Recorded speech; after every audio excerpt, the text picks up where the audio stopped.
Hey everyone, welcome back to my channel. My name's Timmy Treacle, also known as Horror Fan for Life. In this movie review, I'm going to be talking about the film Mac and Me. And it was released on August 12th, 1988. This movie is considered to be one of the worst movies of all time. It currently holds a 3.3 out of 10 on IMDb and a 7% on Rotten Tomatoes. And the movie was directed by Stuart Raffel. And um, the movie stars Christine Ebersol, Tina Caspary, Jonathan Ward, and Jade Caligari.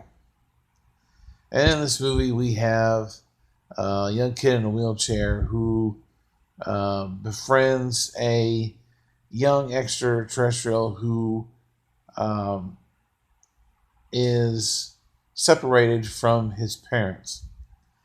Now, the movie starts off where we meet the aliens. They're on their planet. They're looking for some water, something to drink. And this U.S.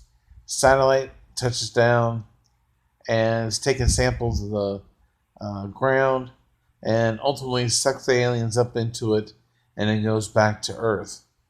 There, they are accidentally set free and on the run from the government, of course. And that's when they run into the young kid, um, Eric Cruz, along with his brother Michael, and then some neighbors, Debbie and Courtney.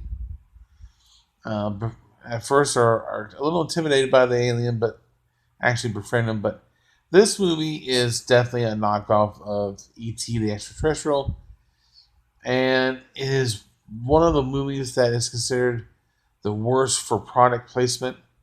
As throughout the movie, you see McDonald's and Coca-Cola and even Sears in this movie, and it's been knocked down by critics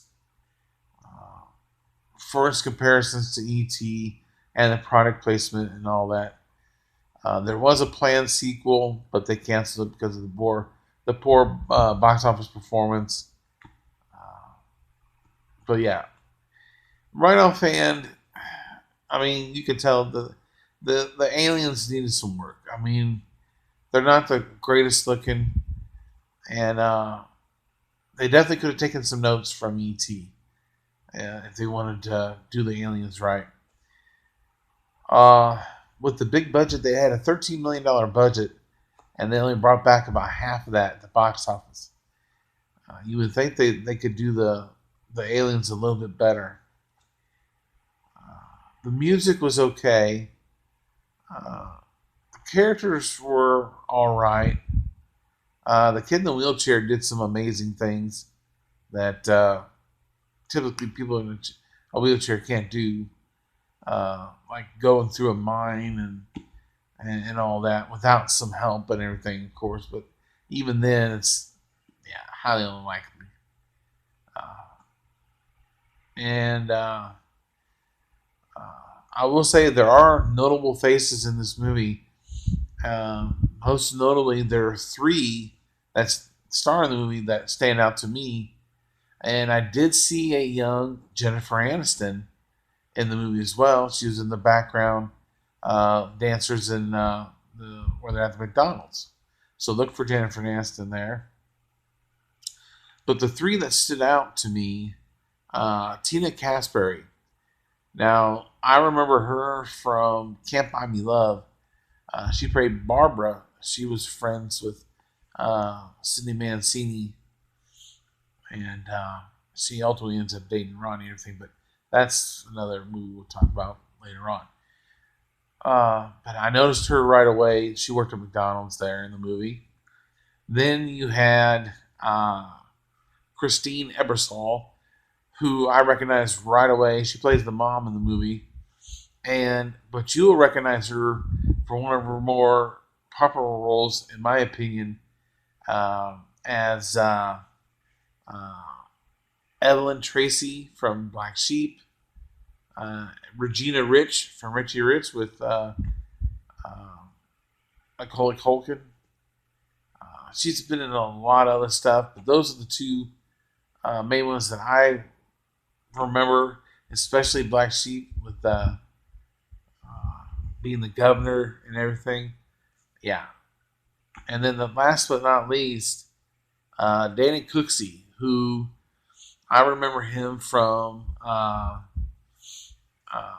Mom and Dad Saved the World, the movie, and then most notably, I remember him from Bobby Butnick from the Salute Your Shorts TV show, and I noticed him right away as well. But the movie overall, though, it's okay. It's nothing to write home about. I've definitely seen worse movies than this. As a matter of fact, I watched two of them earlier today, which I'm not even going to be reviewing. I couldn't do it. They were both stinkers, but this one I could tolerate, and I understand why it has a cult following. Most notably, Chris Evans, the actor, really likes this movie. He grew up on it. And then Paul Rudd is constantly referencing this movie, most notably on Conan O'Brien back in the day. But yeah, the characters were fine. The story, come on, it's just a knockoff of ET. I do appreciate the product placement though, because who doesn't like McDonald's and who doesn't like a nice Coke? But although Pepsi's better, but that's for another story, another video. Anyway, with that, I will give Mac and Me 6 out of 10. No thumbs up, no thumbs down, just a 6 out of 10. It's okay. I understand the nostalgia for it and everything, and I do recommend you check it out just for the hell of it, just to see those actors and see a young Jennifer Aniston. Other than that, in the comment section below, if you've seen it, give me your thoughts and opinions. And if you're new to the channel, don't forget to hit the subscribe button, hit that notification bell, and if you like the video, hit the like button. Thanks for watching. Stay tuned for my ranking of all 6 Scream movies. And I'll see you guys in the next movie review.